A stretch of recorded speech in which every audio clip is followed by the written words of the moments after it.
Here are 7 ways you can use voice leading to make your comping sound like a professional and connect the different chords in a 2-5-1 progression. If you're interested in learning to play jazz or in jazz education, well, you've come to the right place. Melodic voice leading in 2-5-1 chord progressions, today on Teaching Jazz. Number 1, 7-sharp-9.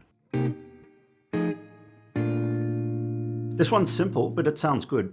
It's an example of using alteration to make the 5 chord sound more interesting. In this case, you add a sharp 9 to the dominant 7th chord, chord 5. The voice leading I'm using here is to emphasize the 5th on top of the 2 chord, then the sharp 9 on top of the 5 chord, and down to the 5th of the 1 chord. This voice leading creates a simple but effective melodic line that goes like this.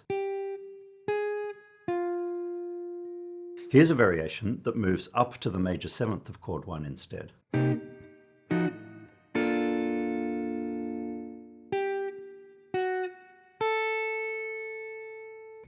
Number 2 is another classic sound, maybe even more classic, if that's possible. Number 2, 7-flat-9.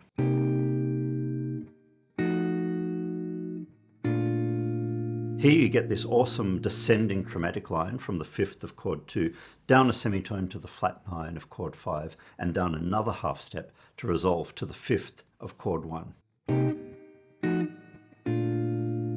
You get chromaticism, nice tight voice leading, and it's just elegant. If you can't choose between numbers 1 and 2, then the next one is for you.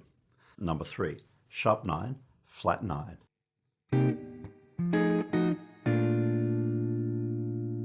Here you combine the sharp 9 and the flat 9 for this powerful effect, leading down to the 5th of chord 1 with a real sense of direction and purpose.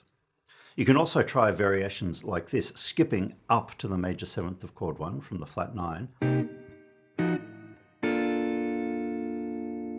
or this, which steps up to the major 7th from the sharp 9.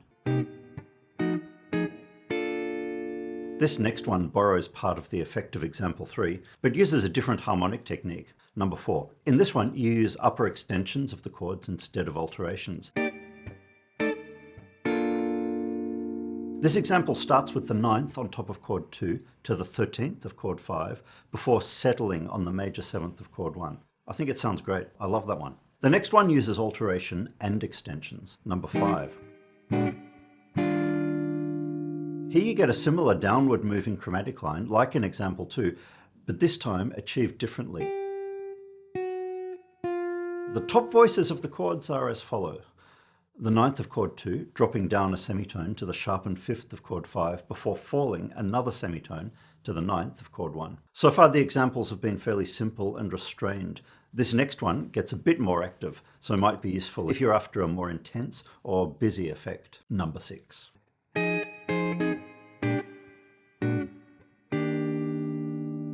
Here you use 3 voicings of the 2 chord with a line descending from the 7th to the 5th to the 3rd. That leads down a half step to the 13th of chord 5 and another half step to the sharp 5 of chord 5. From there you move back up a half step to end up emphasizing the 3rd of chord 1. This one could also drop down to the 9th of chord 1 if you wanted to develop that descending chromatic idea even more.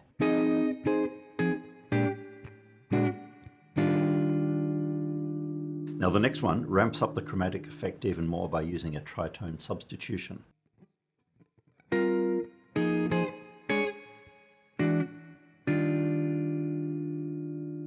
You use a simple kind of so what voicing of chord 2 that emphasizes the 4th and then the 3rd and then up to the 5th. You then step up a semitone to the sharp 9 of chord 5 before leaping down to the 9th of the tritone substitute chord, chord flat 2. You end by resolving down a half step to the 9th of chord 1.